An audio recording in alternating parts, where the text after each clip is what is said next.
శ్రీరామాయణంలో అద్భుతమైనటువంటి పాత్ర పోషించినటువంటి మహానుభావుడు హనుమ.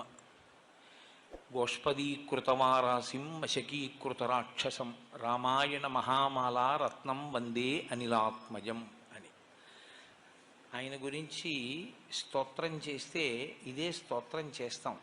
ఏదైనా మనం మెళ్ళో ఒక హారం వేసుకున్నాం అనుకోండి, ఆ హారానికి రెండు వైపులా పేటలు అంటారు. రెండు పేటల్ని కలుపుతూ మధ్యలో ఒక నాయకం పూస అని ఉంటుంది. అది చాలా సొబగుగా చాలా గొప్పగా ఉంటుంది.